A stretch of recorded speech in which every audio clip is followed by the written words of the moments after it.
Hello guys, Guru here.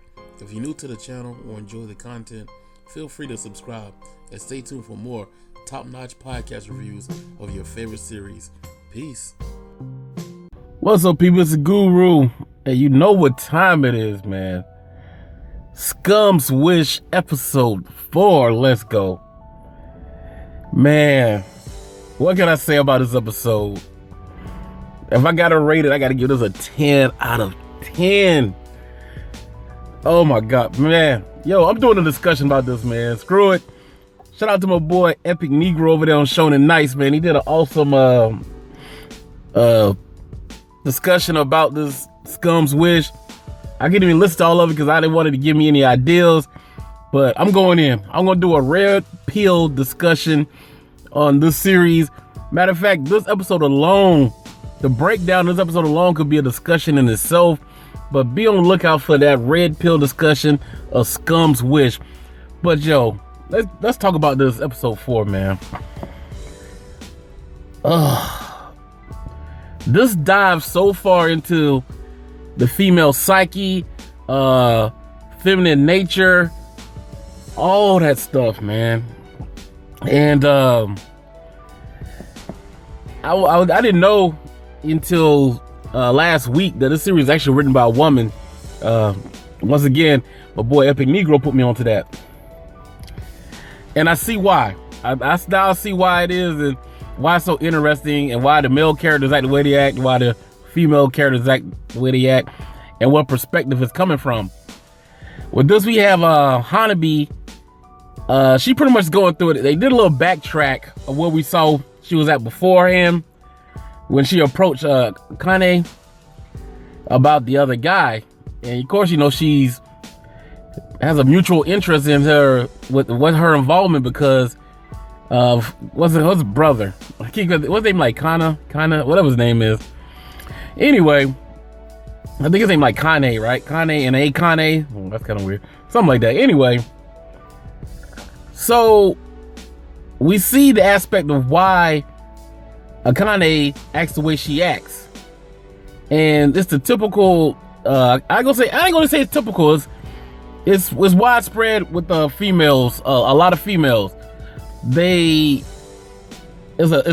one for attention, and hers is extreme. She really loves attention to the point that she's willing to hurt others.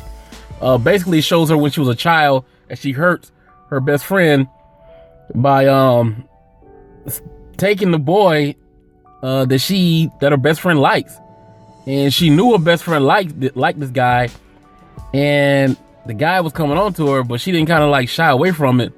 But she made her feel good to know that somebody wanted her, and she was on top of somebody, kind of pretty much like.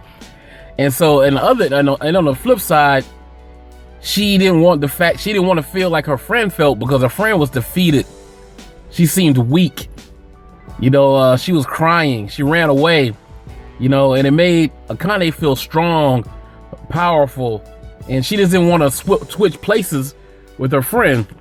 So I guess as life goes on, a lot of women that have this kind of attitude or ideals or whatever you want to call it, it gets stronger and stronger as they get older and older.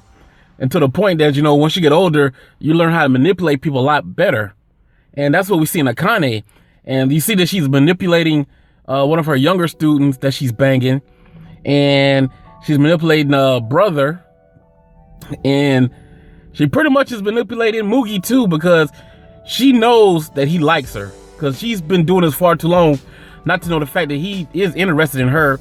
But once again, it makes her feel powerful to tag along, make this little boy tag along her being Mugi, tag along this weak male being a brother, and the student that she's banging, it makes her feel good because he's a younger guy that still wants her, and she's a little bit older.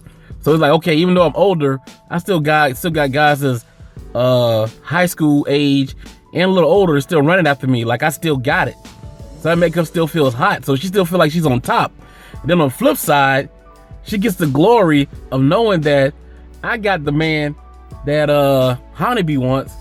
I also got the man that Hanabi doesn't want, and she deal with, because if Kane wanted to, she could take Mugi away from Hanabi too. So right now, Akane is indirectly holding all the cards. You know, she's in the power position right now, and she's loving it, and she's glorifying it. Matter of fact, in the end, she rubs into Hanabi's face. And that was a good episode, because if you actually look at the series, Hanabi was always in the driver's seat in a way, even though she couldn't get brother at the time.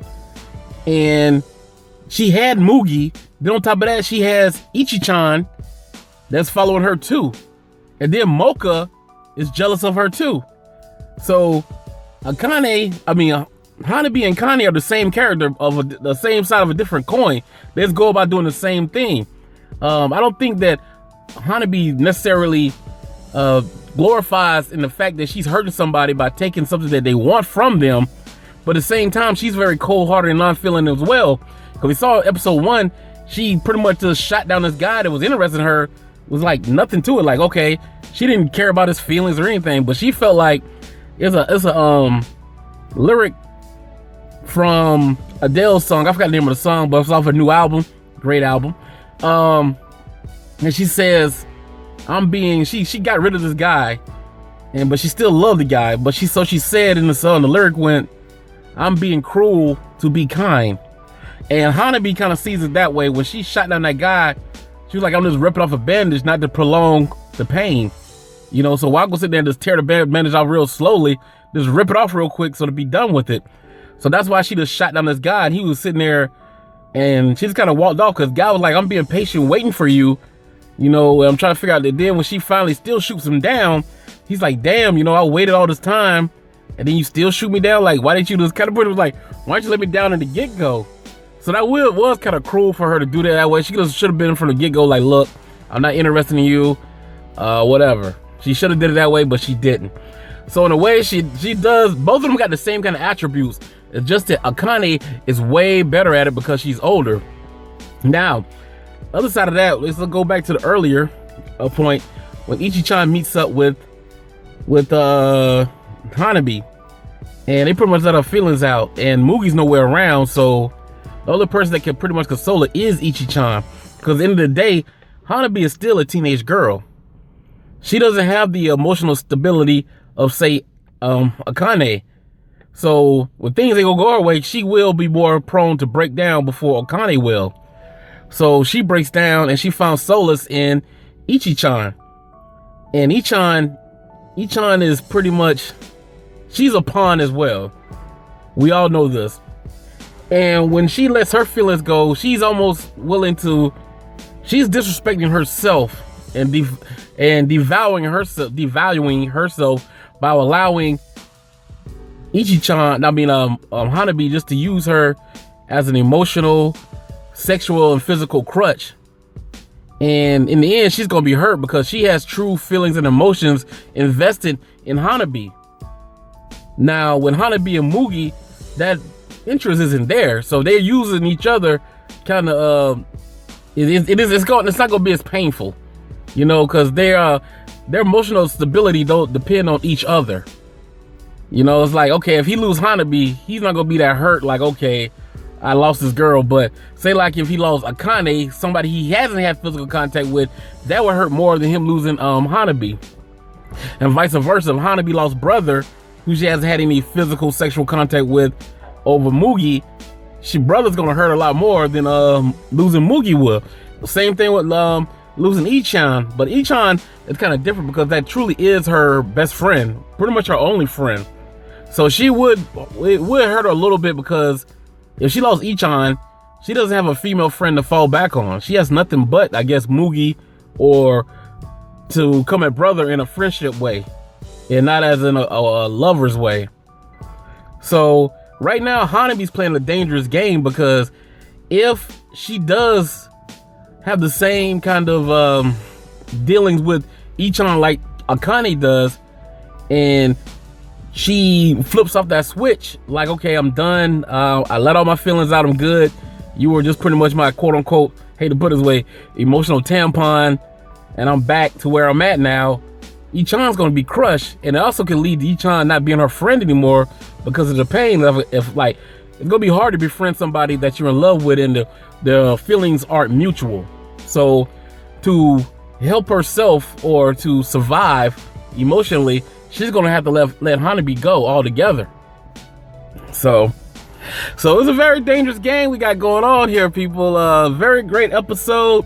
All ready for episode 5, and I really don't want to read the manga because I don't want to read a drama like this, but yeah, Anime 4, and this is great, man. Great material. Like I said, shout out. Like I said, be on the lookout, man. That discussion is coming. Red Pill discussion is coming on this. It's coming on this series, man. I want to go far in, but I didn't want to ruin my discussion. Like I said, 10 out of 10 episode. Tell me what y'all thought in the comment section. Don't forget to rate and like and all that good stuff. This is the Guru. Holla at y'all later. Peace.